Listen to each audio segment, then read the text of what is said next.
Good morning, everybody, and it's wonderful to be here, and I'm delighted to have been invited to address such an important and critical conference for all of the institutions here, but also local authorities and other administrative bodies throughout the EU. I'm also very grateful that Carl is chairing, particularly since he got up very early this morning to come all the way from Latvia, where he was giving them a breakdown, I think their scorecard, as you call it, on how the Latvian presidency performed in relation to transparency. So I'm delighted that he's here. I'm not sure how familiar you are with the Office of the European Ombudsman. It's quite a small office, just about 70 people. It's 20 years old this year. And I think its primary role, I suppose, is we're supposed to act as a watchdog over the European institutions, agencies and bodies, but I suppose its critical piece is to help to influence cultural change. So I'm not a court. 2 weeks ago, the ECJ got rid of the Safe Harbour Agreement by just banging its fist on the table. I don't have that power. My powers are recommendatory powers. The vast majority of recommendations are accepted. But I think over time we seek to influence cultural change, and I think particularly in the area of transparency, which is what I'm going to be majoring on this morning. So we get complaints from very many people, obviously from citizens, companies, NGOs, business associations. Anybody who is a citizen or a resident or who has any business at all with the European institutions can come and make a complaint or make an inquiry to my office, and the service is absolutely free. And one of the things that I have been majoring on since I became Ombudsman in 2013 is the power that I have of own initiative investigation or strategic investigation. And very many of the complaints, in fact the vast majority of the complaints that come to my office, tend to be out of mandate, because it's generally citizens who are actually, the complaint is directed against their own domestic or member state administration. So we make sure that everybody who comes to the office is helped by instructing them or advising them as to where they could go to seek assistance. So when I was considering how I would make, I suppose, better use or more useful use of the limited resources that my office has, I looked at the power that I have of strategic investigation, and I have made a strategic decision to use that more often. So therefore, instead of just simply looking at the individual complaints, which of course is the bread and butter, if you like, of the organisation, and which we continue to do, I'm looking now at areas where I might find issues of systemic maladministration, and therefore by dealing with that I can deal with a lot of individual complaints and do something that is in the interest of not just a single complainant but within the wider public interest. Over the last 20 years, I think both my predecessors and I have found that one of the main concerns that citizens, businesses and others, NGOs that come to us looking for our assistance, is the lack of transparency within the EU administration. So that accounts for between 20 and 30% of all of our cases. The classic one would be the refusal to give access to EU documents. The other one, which Carl has referenced as well, would be lobbying transparency. And obviously nobody can spend too long in Brussels without becoming aware of the great strength and the great power of the lobbying industry. And one of the issues that we're constantly talking to the institutions about, and particularly the Commission, is how and why lobbying should be made more transparent. And one of the things I try and get across to them is the business case for doing so. EU decision-making, and I'll talk about that later in relation to the trilogue process, and then revolving doors, which again Carl has references and which Transparency International has done a lot of excellent work on. And this, as Carl has explained, and as you all know, is when particularly senior officials, and perhaps typically from the Commission, who are in possession of a great deal of very important commercial knowledge, that's what it is, quite crudely, but we've been looking at that in relation to how the rules can be strengthened and how they can be enforced. So that is a very important piece of work.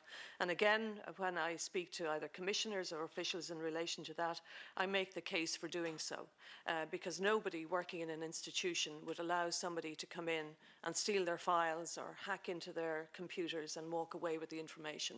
But potentially that is exactly what happens when somebody in possession of a large amount of commercial information leaves an institution and goes across the road essentially to sell it. So again, lobbying, very important role in democracy. We have welcomed, and I think Transparency International has welcomed to some degree, the transparency initiative that was published by the President Juncker's Commission some time ago.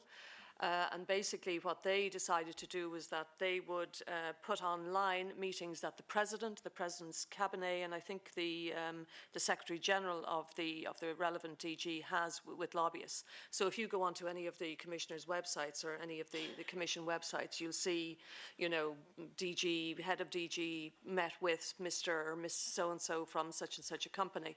Now, what we've been saying, and I think TI have been saying it as well, is that it needs to go deeper, because very often the real lobbying doesn't take place at this level, it takes place at this level and this level, as you are all aware. And therefore it's very important that all of the lobbying interactions should be made visible. So therefore there should be publication of meeting with lobbyists other than simply at the top level.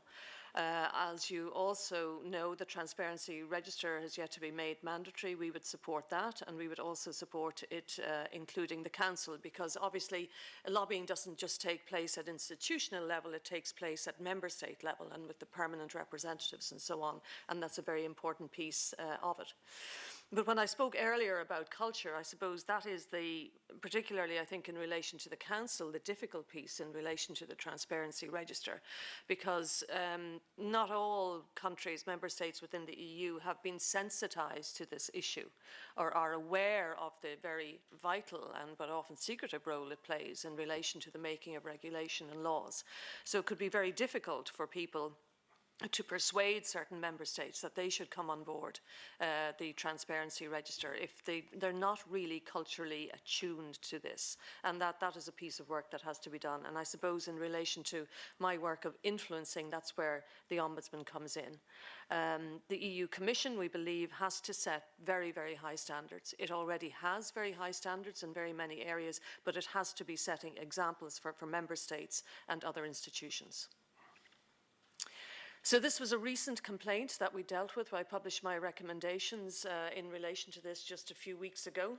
There was a complaint from a number of NGOs, and they claimed that the Commission, contrary to the guidelines set by the World Health Organizations, had not revealed details of meetings with tobacco lobbyists as they should have done under these guidelines. So one of the very strong powers that I have is the power of inspection. So we were able to go in and look at the Commission files. And so what we found, it wasn't that the Commission had concealed its meeting, but rather that it hadn't proactively published details of its meetings, and that was an issue. And we believe that it should have done. And also, which was rather interesting, we learned from some of the officials within the Commission that they didn't accept or they didn't feel that lawyers were lobbyists. And as any of you who live and work in Brussels or elsewhere will know, lawyers most certainly are lobbyists, and that is the reason that they are very often hired by some of the top lobbying and public affairs firms in Brussels. So if you simply do a Google search and look at some of the public affairs organisations in Brussels, you'll see very often they are almost in headlights, advertising the fact that they have managed to get people previously involved at very high levels within the legal services of the institutions. And obviously they're very useful people to have, and very useful people when the Commission or the legislators are preparing to impose or create or produce whatever, publish a regulation that may have an impact on the people that they are working for. So among the recommendations was that lawyers should most certainly be recognised as lobbyists and dealt with under the lobbying guidelines. So that's a very important piece. And also, I think one of the things that I've noticed as well is that I'm not sure that people who work in institutions, agencies or elsewhere are aware of how lobbying actually works. I think some people have a very kind of, understandably perhaps, simplistic or underdeveloped idea of how lobbying works. They think that they queue up outside on a Monday morning and get their badges and go in and meet with Mr. So-and-so or Ms. So-and-so. But in fact, you know, a very simple Google search of lobbying tactics in Brussels will reveal the many and myriad ways they have of lobbying, of influencing, whether setting up front groups, creating expert groups, seeking in very many ways to influence in ways that aren't always immediately visible or obvious to the people that they are lobbying. And again, this is understandable because the Commission, contrary to what very many people like to think, is not a bloated, hugely staffed organisation. It's actually relatively small in comparison to EU member state administrations. And therefore, it doesn't have the time very often or the resources to do this. So one of the things that I've recommended informally is that people who come to work for the institutions and elsewhere indeed, people who are involved in public administration, should be given some instruction or some mentoring in relation to lobbying and how it works so that they can be aware of it. And I should point out, of course, that lobbying is an entirely legitimate activity because equally the members of the Commission or any public administration cannot expect to be experts on everything, and they have to be told what the real world effect of the regulation that they're proposing to bring in will have. But I think they have to be made very aware of who they're dealing with, what the end result is, and to be very clear about what their interaction is and to make it public. And another reason for making it public is that civil society actors can also help in this particular process by drawing attention to what is going on if necessary. So this was another own initiative investigation that I did into the transparency of TTIP. And this has been a very interesting issue. I'm sure all of you, and many of you have followed it yourselves. And I know, again, Carl and his people have worked on this and commented on this. And I think the Commission in particular was surprised at the amount of civil society interest in all of this. And I think they had to very quickly get up to speed with the demands for transparency that were being placed on them in relation to this issue. I think in some ways they had a sort of an old-fashioned view of how trade talks should be negotiated, largely behind closed doors, with the results being produced at the very end and with very little opportunity for other actors to get involved. But I think when they did their public consultations, and particularly in relation to ISDS, the investor state, dispute resolution mechanism, I think they were quite astonished by how many people wanted to get involved in this. And I think that has led to really a culture shift within the Commission in relation to transparency. Now, I know Carl would feel that they probably haven't quite got there yet, but I think they've certainly made significant strides. And I think it was very noticeable last week when Commissioner Malmström released the latest EU trade policy. And she said it was going to be guided by three key principles. The first was efficiency, the second was transparency, and the third was values, I think. And I think the last trade policy, there was hardly any reference made to transparency. So over time, and thanks to the interventions of a number of actors, be it the European Ombudsman, NGOs such as Transparency International, civil society, other people, administrators themselves, this has led to a culture shift in relation to that. But again, it's not just because it's a virtuous thing to do. It's because, again, there is a business case for it. As we all know, there are pockets of resistance to TTIP for all sorts of reasons. And I think those people who want to get it across the line know that they possibly won't get it across the line if they are not more transparent in relation to it and if they don't seek to engage the trust of people with whom this is going to affect. So sometimes the work of the European Ombudsman, unlike the work of the courts who can make very swift decisions and have them implemented, it's much more of a longer play. It's much more about influencing the culture. So again, the Commission has made changes, and I think in future the opening the negotiating mandate, which took I think over a year to be released kicking and screaming, that in future they will be published. So there is a lot of work to be done, but certainly there's been a cultural shift. Okay, yeah. Okay, so this is the I suppose the latest strategic investigation that my office has started into trilogues, and I have to confess to my shame that when I came here a few years ago to seek the position of European Parliament, I only had a very vague idea of what trilogue was. And I guarantee you that if any of you go to your own home countries and ask even your most informed and best educated friends or relatives what trilogues are, you may well be met with very blank stares. Because the word is sort of a makey-uppy word, an invented word within the bubble. It doesn't appear, as far as I understand, in any piece of legislation, treaty, regulation, anywhere. What it is basically how the deal is done between the Commission, the Parliament and the Council. And it has been described as a trade-off between efficiency and accountability. And I suppose that's where the European Ombudsman comes in. Because it has been, in some ways, a victim of its own success, because I think 80% of regulations of EU laws are now got through in the first reading, so they don't have to go through second, third, and then on to the conciliation procedure. So it certainly has quickened up the pace at which regulation gets through the legislative process within the EU. But of course, many questions are asked, if it is so fast, if it is done so quickly, if it is, or some of it done largely behind closed doors, then where does the transparency fit into that, and where does the treaty obligation for laws to be made in public and transparently, where does that fit in? So that's why I decided that we would begin an investigation into that. And what we're doing at the moment is what I describe as a mapping exercise. We've asked the Council and the Parliament and the Commission to respond to questions that we have about what they do make visible, what is transparent. And then we're going to look at a number of closed files and see what actually does come out. And then we'll do a public consultation. We'll ask people to, say, well, is it transparent enough? Where do you need more transparency?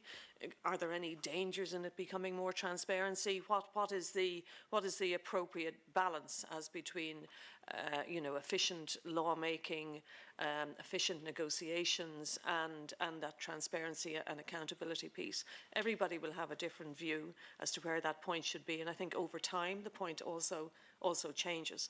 So that's what we're doing at the moment. So the closed files that we're looking at, Gundi, if you could just go back to one slide there.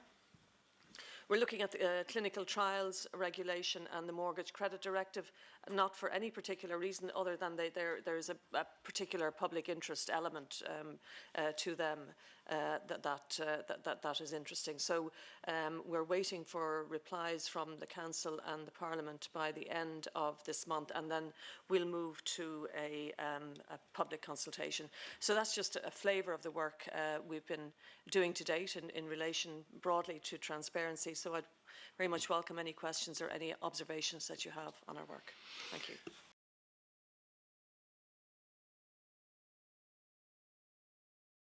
Doing to date in relation broadly to transparency. So I'd very much welcome any questions or any observations that you have on our work.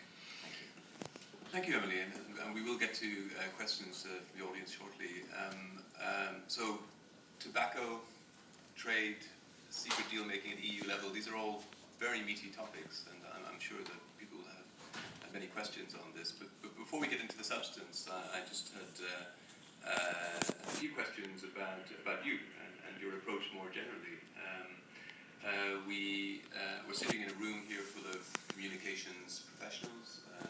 You yourself had a successful career as a journalist before you became the Ombudsman in Ireland. How would you say that informs your approach to your position, and how it should inform the approach to the role of the Ombudsman's office in general? Well, I suppose in one sense I feel I've been doing the same job all of my life, because I still see myself in the same space as I did when I was a journalist. That is, in this intermediary space, if you like, between the government, between the administration, and between the people. And that was a role that you have obviously as a journalist, but also as an ombudsman. And you, in both roles, to inhabit that independent space. And I suppose I became a journalist because I had, from a very young age, a very wide interest in current affairs generally, politics and so on. So journalism fulfilled that particular personal interest. And when I became Ombudsman, you know, I was still dealing in a sense with politics, with current affairs, with administration and so on. So maybe from a different vantage point, in which I could see more. I was restricted in terms of what I could say to a certain degree, but certainly I was enabled a different view of the administration. So I suppose in one sense, yes, I do bring that journalistic sensibility into it. But I also think what I bring into it is that I don't see that. I think when you come into an office, you can either have a narrow view of its potential or you can have a large view of its potential. But I think what the Maastricht Treaty set out for the Ombudsman essentially to be a watchdog on behalf of the citizens on the EU institutions implies a very large role. So I didn't want to be in an office simply a conveyor belt for single complaints which may not have had much relevance outside of the particular interest of the citizen. And that's why I wanted to increase the public interest activity, if you like, of the office, which is why, as I explained to you earlier, that I started using strategic investigations, my own initiative investigations, in a much more focused way.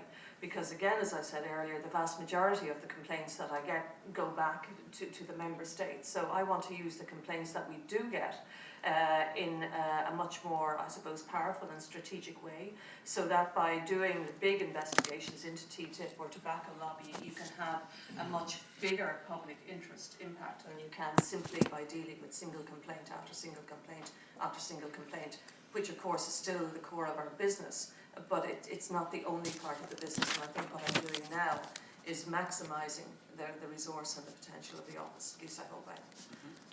And unlike your predecessors, you yourself had occupied the role of Ombudsman and a national Ombudsman.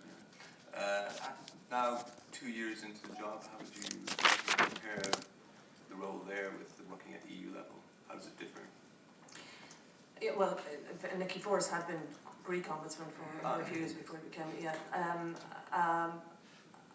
yes, people ask me that question, and I think the biggest difference, it's not so much in the work itself, because I think the work of an ombudsman is the same whether you're in Ireland, in the UK, in the Netherlands, anywhere, or in the EU.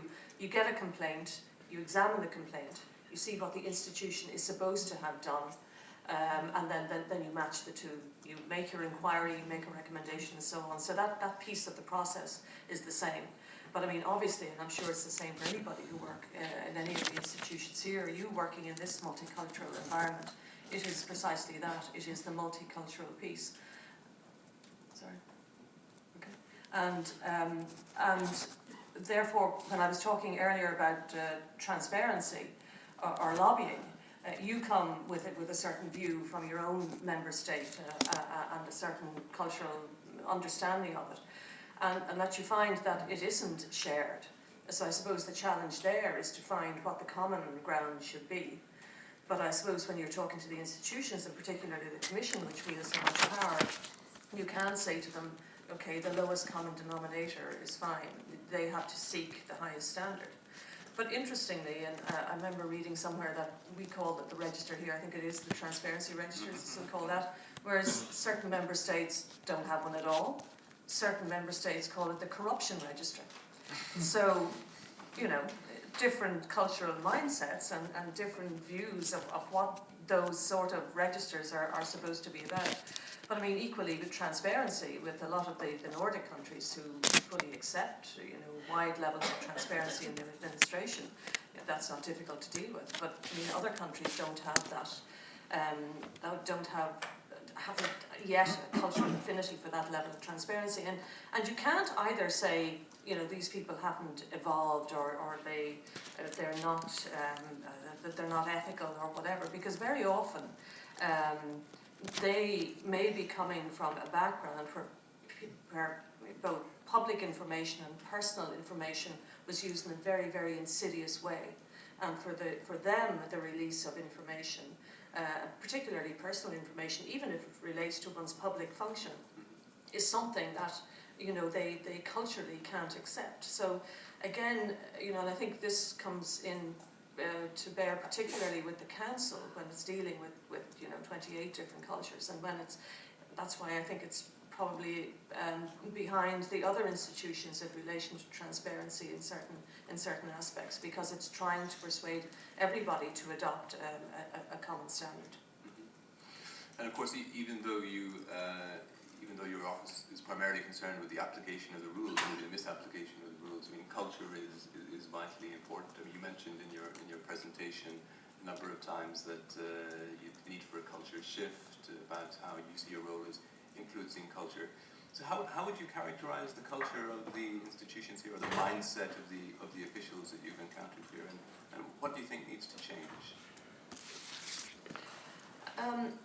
I think what I'm doing now in relation to transparency, for example, in relation to lobbying, the first Ombudsman, Jakob Soderman, simply couldn't have done, because it would have been, the culture simply wouldn't have accepted the sort of recommendations that I can make now. So over the last 20 years, there have been a lot of actors and a lot of changes, a lot of cultural shifts. And we now reach a point, and I think particularly after the financial crisis, when the citizens have become much more demanding of administrations to be much more transparent about what they're doing, that I think the institutions are much more attuned now to becoming more transparent. I do think we need to look at 1049, obviously. I do think we need to look a lot more seriously and rigorously at lobbying. But I think now the atmosphere, the mood music, the culture is far more accepting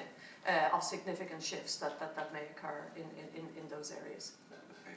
I see a few hands already in the audience, and a few people are bursting to get in with questions. So we'll go to the floor now. I see one. We'll go to the gentleman at the back then. Yes, in previous evaluations of the European Conference, we've always been talking about not enough space for conversation and as well time taken away. Since this is about communications, I'd like to go to communications actually. For instance, the Dutch ombudsperson is having columns in a newspaper. He's active on YouTube. Would that be an interesting role for you too?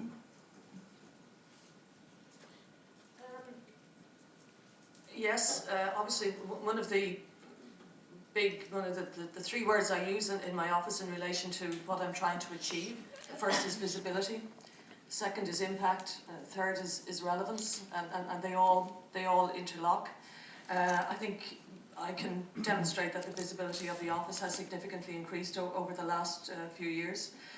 Greater use of social media, also the public interest issues that I'm dealing with obviously attract more attention, more interest, and so on. I think we have to be careful in relation to certain methods of communicating, because sometimes you can over-communicate or communicate to the wrong people, or people who really don't understand that they can't actually, send a complaint to you. So we found in the past sometimes you might do a visit to a member state country, for example, and get a lot of media. You might get a lot of complaints as a result of that, but perhaps people haven't understood quite the message that you're sending out, or they understand perhaps that the European Ombudsman is an appeals body from the member state ombudsman, which isn't the case. So you're in order to avoid having people waste their time in getting in touch with you, you have to be very strategic in terms of the communications piece that you do. My strategy is particularly in relation to the strategic investigations, that when you work on issues that are of critical relevance to a large number of European citizens, that this is going to get visibility outside of the bubble. I mean, it's one thing, and it's great to get publicity on the EU Observer or Politico or whatever, but the challenge is to get into the key media influencers within the member states, and that's what I am attempting to do. Interestingly, the Dutch person chose the Brenninkmeijer. He chose the most populist newspaper, not the Observer or some highbrow newspaper, but the Telegraaf. Yeah, well, I mean, when I was Irish Ombudsman, I mean, obviously you would have done that. I would have done that. You know, you want to get your message out to the greater number of people. But then, when I was Irish Ombudsman, I was dealing with things that were very vital issues to people's daily lives, whether, you know, the health service, the education service, the social welfare service, local authorities, housing, all of those. So you had to have a very wide, if you like, scattergun media strategy. But what I do is much more limited here, and therefore it would be unfair for me to try and get columns in the most, you know, the Mail in the UK or whatever the popular newspapers are, because people might get very excited for all of 2 seconds and then they'd discover, well, actually she can't do anything to me because my problem is against the local authority in Ghent and not you know, the European Medicines Agency. So that's why I'm trying to target my message and tailor it so that people don't waste their time, and equally the resources of my office aren't used up in sending cases back to the member states. Yeah, I think you're not alone, of course, as an organisation in Brussels about wanting to get outside the bubble. I think that's a common anxiety of organisations based in Brussels. But there was another question from the lady in the second row there. Yeah. Yes, good morning. My name is Gemma Butters. I'm from the Netherlands, which was referred to just now. I work for the Ministry of Foreign Affairs, and I'm in the communications team preparing the Dutch EU presidency of first half of 2016. I have two questions. Thank you for your very interesting talk, by the way. First of all, I was really surprised to hear that individual citizens managed to find their way to your office, but not to their own member states. So could you explain or elaborate a little bit more on how it's possible that they do find their way into the Brussels bubble, but not to their own governments? And secondly, the Dutch presidency has as one of the priorities enhancing transparency. What are your expectations of our presidency, and would you have any recommendations for us on the communication side? Thank you. The straight answer to your first question is I'm not sure. I don't know. I mean, I agree with you. I think for somebody to find their way to the European Ombudsman, it's quite a sophisticated play, you know. I remember when I became Ombudsman in Ireland in 2003, and I was wondering what I wanted to achieve, and I remember my husband saying to me, if you can actually explain to people what an Ombudsman is, you'll be doing a good job. So it's sort of an added difficulty when to explain what a European Ombudsman is. But I think the challenge is for the member state ombudsman to, in relation to their outreach piece, to make sure that people are aware of what they can do. In relation to what the presidency can achieve, and speaking today about communications and transparency, I mean, I think to kickstart Regulation 1049 would be a good move, because that is the transparency regulation. It has been stalled for many years now, I think, Carl. When I was aware of that for many years, and when I came here a few years ago to run for this particular office, I talked to a lot of people about it. You know, we have the data protection regulation being updated and trying to fit in with the reality of life in 2015. But you know, we have the transparency regulation, which was created when 2001. Was it? Around that. Yeah, around then. You know, it's 15 years old nearly, and it's still there. And I think that is a problem. But I also think, and you know, Carl just said there about how difficult it is for any institution or organisation within the bubble to get outside. I think a piece of work needs to be done on member state parliaments themselves, because the member state parliaments have a huge responsibility in relation to sensitising their citizens to what happens within the EU. And sometimes it's a political thing, you know, sometimes it's easy to blame Brussels when things go wrong and easy to take the credit when things go right. So it's not the first instinct of the politician to credit the EU with doing certain things. But I think that is a huge problem, and I think when we talk about the democratic deficit, I think that's where a lot of it is cited. Because even in my own country, there is a huge level of ignorance around the EU, the institutions, how they work, and so on. And that damages trust. And I think all of us here individually can, you know, till we're exhausted, communicate and have websites and social media strategies, and they will be successful to a point. But unless that connection is made, and very consciously made and strategically made by the member state parliaments, there is still going to be a huge problem. So anything that the presidency could do to encourage that, I think, would be very useful. We'll do our best. Absolutely. There's another question here from this gentleman. Klaus Zinser, I'm from Germany. Yesterday, that was very interesting. With 1 day of notice, Max Schrems was at the European Parliament and spoke. And he brought up one very interesting issue, saying that the European Commission should have started or stopped the safe harbor agreements already years ago. And more I see that there is a kind of maladministration within the European Commission, because the Commission themselves, they decide if there is an infringement of European Union law or not. What Max Schrems also said, European citizens, even companies, they don't have the chance to go to the European Court in Luxembourg. And he was extremely lucky. Let's say there are 2 points. One is the Commission starts infringement proceedings themselves in violation of European Union law, or in this case it was fundamental rights. And he was extremely lucky because the Irish Judge Hogan said, it was his own motion, the judge motion, saying we bring this case to Luxembourg and let the court decide. What I'm currently watching is a new regulation of European Union law. It's a Brussels IIa agreement, family law, and there we have the point that the Commission is always saying there is no violation of this European Union law, but they want to make this law new. There was a public consultation, and on this public consultation the Commission was even saying it has been spammed. Then this public consultation was done. There was given, I think, 450,000 euro for a company. It's called Coffee International. This Coffee International should have done, the review of this consultation. When I look at the papers, I did it on a Freedom of Information request. The work at the end was done by a professor in Germany from Constance, together with Deloitte. And somehow I get the impression Coffee was doing nothing.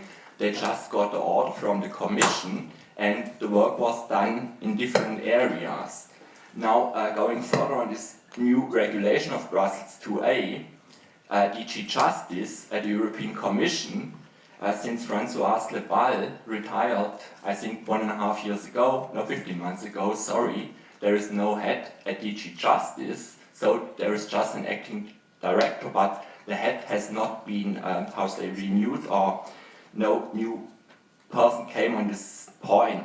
Sorry, so, you just get maybe to the question to the Ombudsman. Okay, so coming to the point, one is I miss CVs of curriculum vitae of the members of the European Commission. They are not there. And the second point is I made a petition at a petition committee 1 year ago because my child was brought to UK in 2010. And I also asked you, Mrs. O'Reilly, in 2013 to investigate this case. And there you wrote, you cannot investigate because the petition committee is investigating on this case. But unfortunately, on the petition committee, I see somehow a lock because there are a lot of complaints about the Germans, the German Jugendamt and Kafkas in UK. So somehow the petition committee is not going ahead, and especially when I look back on what Max Schrems said yesterday, that we need to have a repositioning or review of the work of the Commission, if there are infringement proceedings or not, because the Legal Service Commission at the European Commission, who is much better qualified than the Commission themselves, they are not, introduced or a part of this decision process. So my point is, somehow I see you don't investigate cases when the petition committee is working on them. And let's say this child was brought when he was 5 to UK, now he's 11, and I don't have contact with this child. And at the end it's maladministration because European Union law is violated. Sorry. So broader question about the relationship with the petition committee. Well, on a personal level, I can imagine the pain that you've been going through, and I sympathise with you in relation to that. As a parent, it must be very, very difficult for you. In relation to the Petitions Committee and that particular issue, I know those issues very frequently go before the Petitions Committee, and I've had conversations with members in relation to that. I think why we don't get involved or can't get involved very often is because very often you're talking about member state law as opposed to European. Well, look, we can discuss that at another point, because I'd need to read up on that. But generally speaking, the dividing line between the Petitions Committee and the Ombudsman is that I deal with the institutions, they deal with infringements in member states, and I can't trespass onto that territory. There may be grey lines which we can discuss, and that's fine. In relation, you raise a lot of matters in relation to the Commission and the ECJ and all of that, and the Commission or others saying that certain things are legal, and then the ECJ finding that is not the case. There are many issues there. Obviously, sometimes and to issue infringement cases or not to issue infringement cases or whatever investigations to begin them, very often they are actually political choices. Something might seem straightforward and something might prima facie be an infringement case, but within the wider hinterland of what else is going on, a decision might be made to go slowly or not to do it or whatever.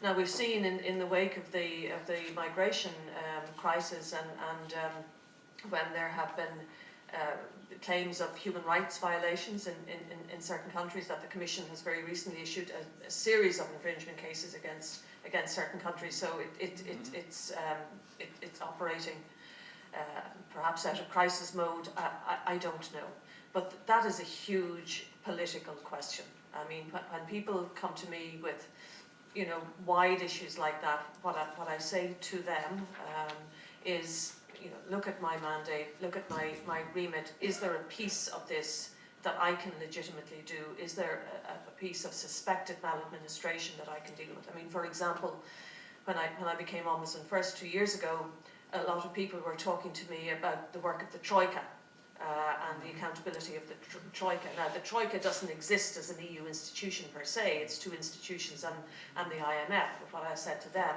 was, look, if there is a piece that you think I can legitimately look into, then I will do that. But in relation to your own case, we're happy to talk to you about that.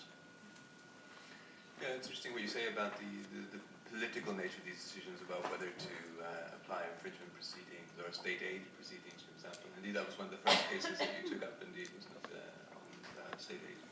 Yeah, and I mean, I think over the years, I know from my predecessors have said that some of the biggest, most energetic conversations, shall we say, that they've had with the Commission has been around our involvement in infringement cases. And I think, our involvement is not the infringement per se. Our involvement would be the actions of the Commission in relation to it. I mean, a few years ago we had a case in which the Commission had delayed for 4 years to investigate claims that of effective illegal state aid in relation to tax breaks that were given to football clubs in Spain, and eventually they did decide to get involved in that. So our issue was not whether or not Spain was doing what it did and whether that infringed the state aid rules. Our issue was the delay with the Commission. But to me, what comes across in these conversations, as told to me by my predecessors and other colleagues, is that really what the Commission is concerned about is the Ombudsman getting involved in what is essentially a political issue. They can't say, look, this is a political decision we've made, because if they're supposed to issue infringement procedures, then they should do so. So it is in that very grey area between strict administration and political choices. So we have a gentleman here, please. Thanks. Chris Jones, working for the Commission. I just wondered if we could have a reaction perhaps to the somewhat farcical situation that we saw last month, where I think it was Corporate Europe Observatory published the details of the freedom of information request they'd had from the Commission, which was basically 15 pages of redacted text and a couple of best regards at the end. And of which makes nobody look good. It doesn't make the tobacco people look good because, what are they hiding? It doesn't make the Commission look good because they've produced this ridiculous text. What needs to change to stop that kind of thing happening again in terms of transparency and freedom of information and access to documents? Thank you.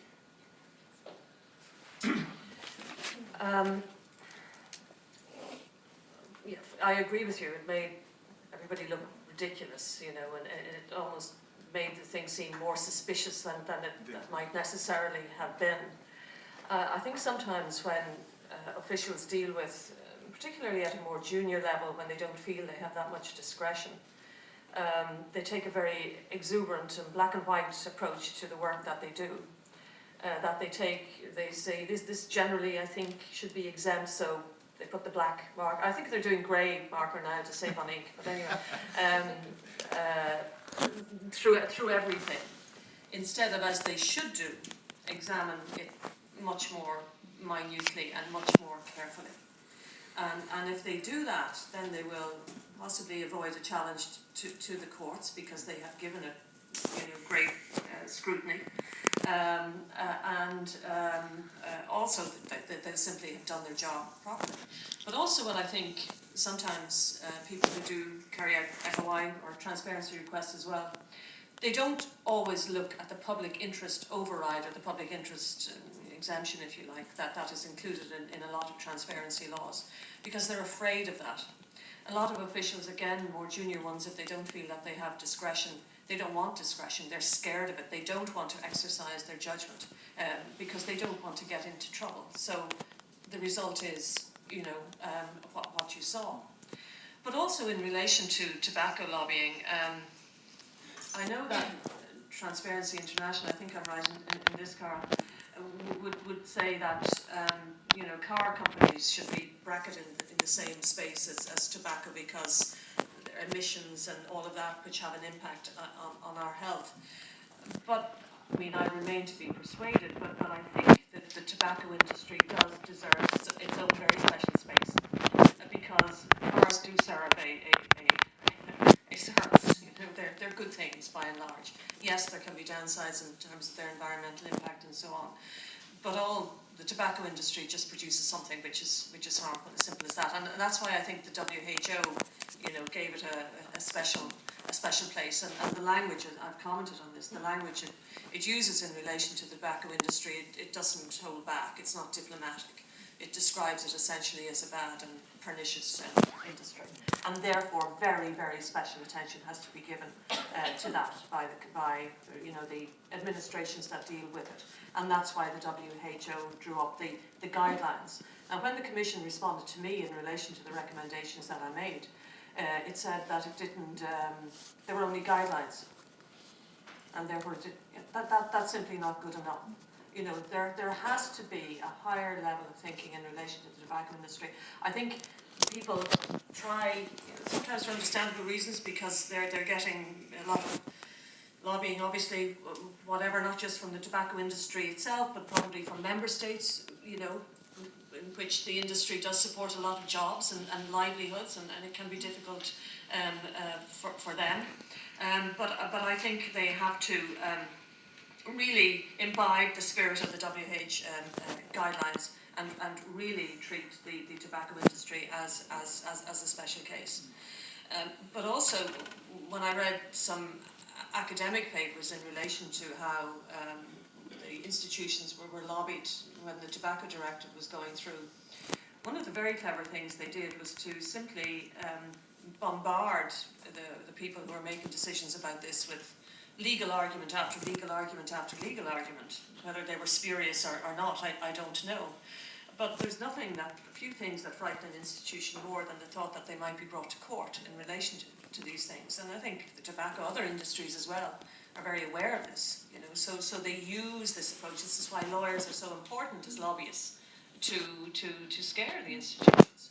But I think once a greater awareness of this tactic and other tactics develops within the institutions, then then that can be dealt with. So equally, when they're looking for transparency reasons or transparency requests at tobacco industry letters, the public interest really does have to come much sharper into focus when they're dealing with that.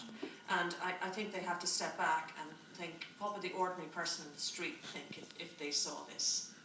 I think there's a guiding thread here, which is going back to the culture issue, and I think there is in the Commission and other large bureaucracies a culture of compliance and risk aversion, and particularly around transparency issues. So, for example, on tobacco lobbying, the DG Sanko took a particularly restrictive view on what they could do. They said, well, okay, we're not going to meet with tobacco lobbyists if we have to be transparent about it, and if we're going to get asked awkward questions, we would rather not meet them at all.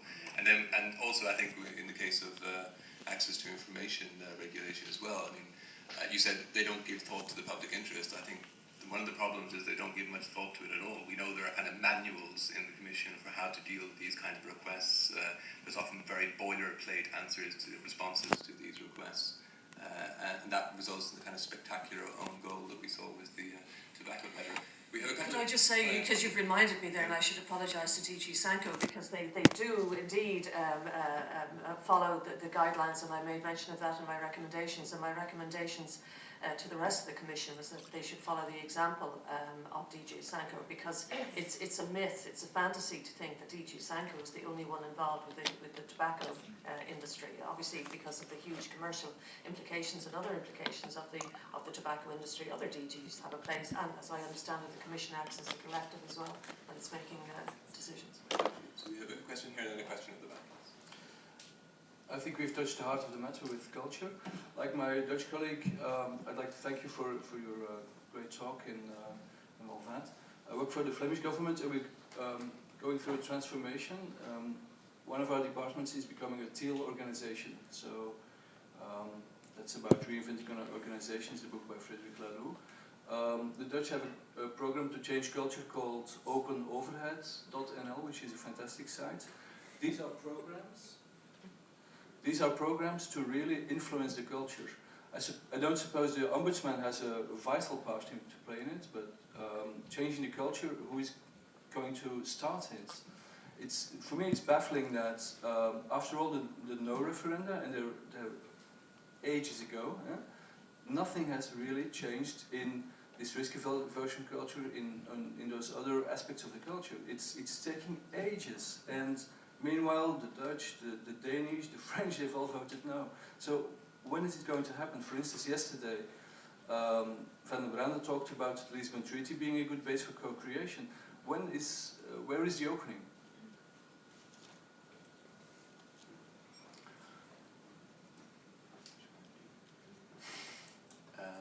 Well, maybe we'll reflect on that, maybe take the other question first and come back to that point. Good morning, citizens. Angelos Harlatis, EcoWaves Movement. I would like to ask Mrs. O'Reilly two questions. One is, I have read the Code of Good Administration, which is a very good one.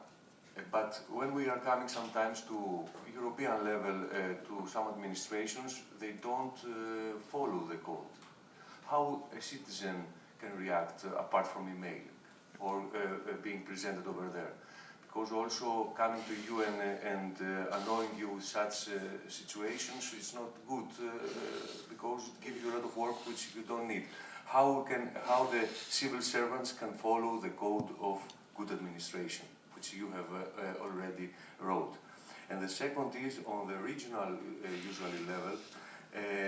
We see that some ombudsmen, they get fees. Do you think this is a good thing for resolving the problems?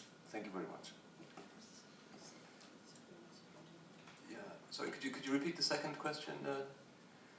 There are some regional, here in Belgium, in Brussels, regional authorities, ombudsmen, which they ask for fees. Fees? Fees, yes. Fees. Thank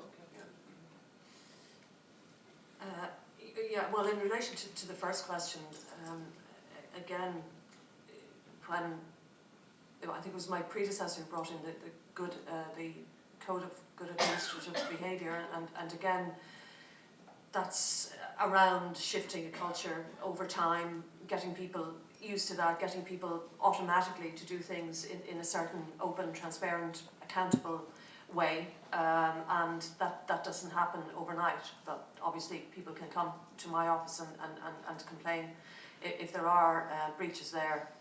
In relation to fees, I mean, traditionally, most ombudsmen don't charge any fees because for many people can't afford to go to the courts. Many of the things they complain about aren't strictly illegal in any event. So the Ombudsman is sort of the last chance, the last opportunity for people to come. And very often, certainly, if people have complaints in relation to housing, social welfare, social protection, by definition a lot of these people don't have a lot of money, and by putting money up there, that can be a barrier. In individual regions where the administration itself might be quite impoverished and they need some resources, there may be a case where I can't think of any, but it would be unfair of me to say outright fees shouldn't be charged without knowing, being given the rationale as to why a fee should be charged. But in general, it acts as a barrier, and since very often it's the most marginal and the most vulnerable people who are coming to the office, that means for many people, I'm sure, that the potential service that office could offer is excluded to them. The gentleman who asked the first question, it's just because the sound isn't great up here, I'm afraid I didn't quite get that. We'll give an opportunity to maybe just succinctly just say what the question In is. simple terms, I don't suppose the Ombudsman can be at the heart of changing the culture, but I don't see many programs, and I have seen the Flemish Ombudsman, the Dutch Ombudsman really making recommendations to actually start programs to change the culture, to really ask for something to be done about it. I think you have to work within the culture that you work in. I think an ombudsman in 1 year can make a recommendation that could be completely rejected out of hand. 7 years later, they make the same recommendation and it's accepted. And why? The problem might be the same, the ombudsman might be the same, the recommendation might be changed. But in the meantime, a lot of things have happened. Civil society has got engaged. There's been a scandal in the country which has led the government to do something. Lots of things have happened and emerged. I mean, and if you take, for example, TTIP transparency, or even the lobbying register, which is still where, it's still where it should be. Think about the transformation that has taken place over time. I mean, I think in many cases we're talking about evolution and not revolution. And I think an ombudsman as well has to be careful about, I think an ombudsman always has to seek to push out the parameters. But I think an ombudsman doesn't do itself, its institution, or the people it serves any favours if it is seen to go too far beyond what the culture might accept or even partially accept. Because if you keep getting knocked back, you're going to lose your credibility. You're going to lose your credibility with the people, and in turn you will lose your credibility with the institutions. So I always say that being an ombudsman, it's an art form. I've used the expression before, it's like conducting an orchestra. We need lots of drum now, we need a little bit of piccolo, and we need silence sometimes. Not as often as they might like. But that's it, and I think that's the skill of an ombudsman. So in certain administrations, they can very easily go and demand, because they know there is a cultural acceptance for that. In others they can't do it, they have to wait, they have to enjoin other people in their influencing, and then over time they can go back and hopefully be successful. Okay, and I think there was a final question.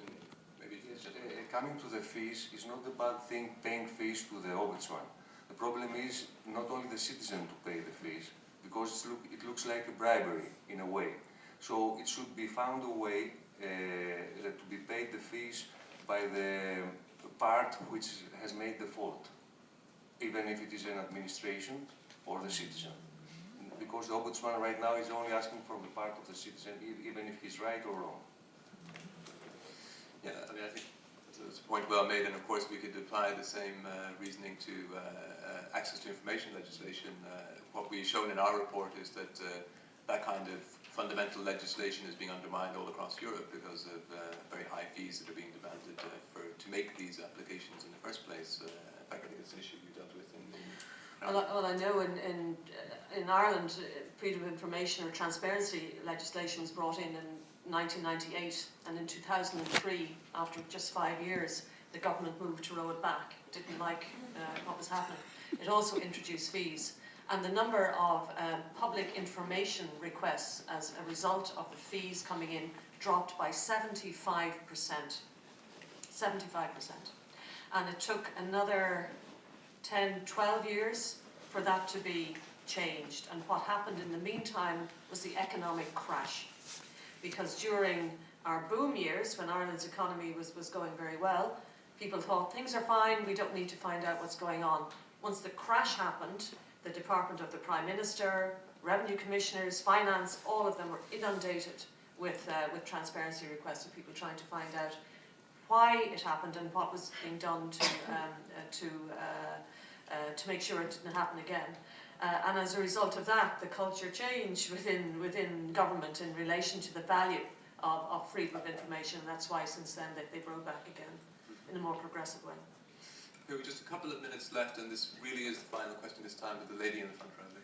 Hello, my name is Roisin Abbott. I work for the European Parliament. I was very interested to hear what you said about the trialogues, and I was just wondering what specific recommendations are you making to increase transparency in trialogues? Is it a question of ensuring that minutes are published, and given the sensitive nature of certain files, are you taking that into consideration, or what recommendations are you making in that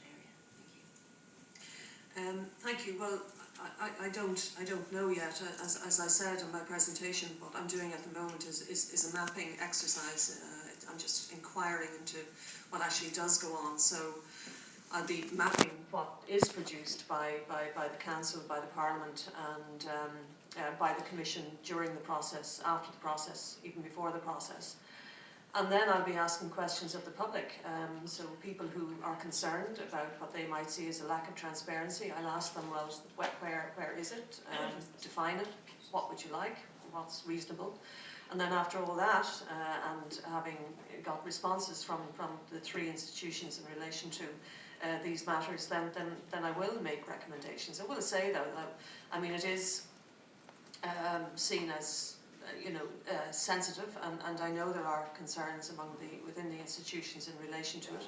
So what I've been trying to do is let people know that what we're looking at is transparency and not the political process. I mean, it's none of my business how the institutions arrange themselves in order to get legislation through.